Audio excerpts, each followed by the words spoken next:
आज आप सभी का सुभाष चंद्र यूट्यूब चैनल पर स्वागत है।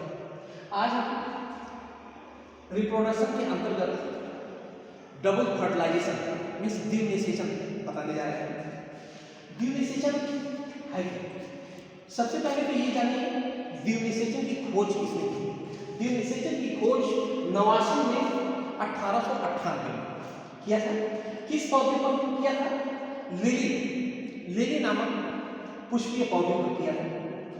तो उन्होंने द्विनिषेचन को बताया। द्विनिषेचन के जो पुष्पीय पौधे हैं उनकी एक मुख्य विशेषता है, जिस तरीके से जंतुओं में निषेचन होता है उसी तरीके से पौधों में द्विनिषेचन होता है। इस चीज को आपको समझना है। द्विनिषेचन है क्या? द्विनिषेचन से पहले आपको कुछ चीज जानना जरूरी है। जैसे हमने पिछले वीडियो निषेचन के पार्ट 3 में हमने परागण बताया था, पॉलिनेशन आपको बताया था। पॉलिनेशन जब होता है तो परागकण कहाँ पहुंचता है बेटा? वर्तिकाग्र पर पहुंचता है। वर्तिकाग्र पर पहुंच करके परागकण जिसे हम पालन ग्रेन कहते हैं वो जर्मिनेट करता है, मीन्स अंकुरित होता है।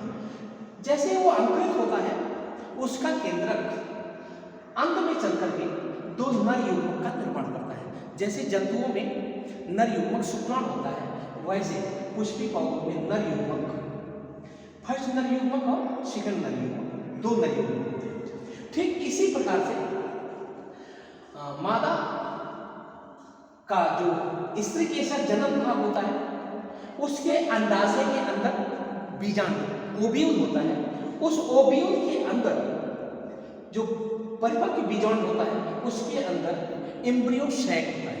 क्या होता है? Embryo sac. यह 8 कोश की यह 7 कोश की 8 केंद्र की होता है।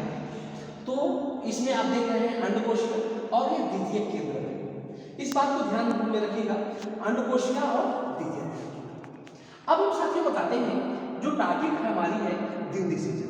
द्विनिषेचन को किसने खोजा? नवासिन ने खोजा। नवासिन ने बताया द्विनिषेचन का मतलब होता है 2 बार निषेचन। 2 बार निषेचन होता है। तो पुष्पीय पौधों का यह लक्षण, यह मुख्य लक्षण होता है।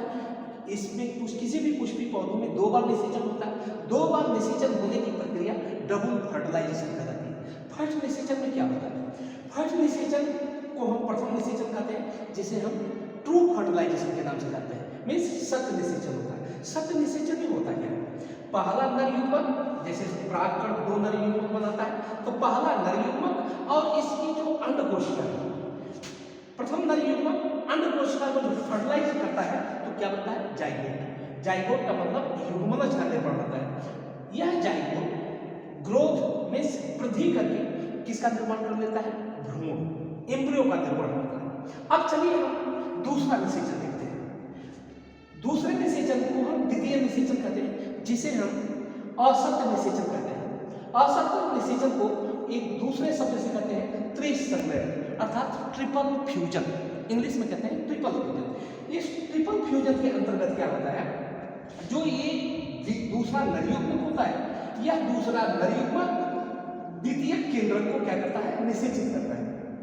तो द्वितीय नर युग्मक द्वितीय केंद्रक को जब निषेचित करता है तो क्या बनता है? भ्रूण कोश, जिसे हम इंग्लिश में कहते हैं एंडोस्पर्म कहते हैं।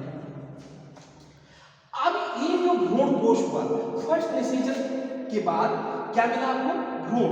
और द्वितीय निषेचन के बाद क्या मिला? भ्रूण कोश। ये भ्रूण कोश, व्हाट इज भ्रूण कोश? भ्रूण कोश का काम क्या है? What is endosperm? एंडोस्पर्म का काम क्या है? एंडोस्पर्म का काम होता है ग्रोथ करते हुए भ्रूण को पोषण देना, मीन्स न्यूट्रिशन देना। ये आगे में जीवित कैसे रहेगा? आगे वृद्धि और विकास करके आगे बीज का निर्माण कैसे होगा? तो यह पोषण जो भ्रूणकोश बनता है, यह भ्रूण को पोषण प्रदान करता है। इस प्रकार प्यारे साथियों, आपको समझ में आ गया होगा द्विनिषेचन क्या है। इसके बाद जब द्विनिषेचन हो जाता है, कंप्लीट प्रक्रिया हो जाती है, तो फिर उसके बाद क्या होता है? हम इसी वीडियो में इसको भी बता देना चाहते हैं आपको। आप जानते हैं कि इसमें कौन भाग लिया है, ओवरी, और दूसरा भाग लिया है ओव्यूल। तो ये मेजर ओवरी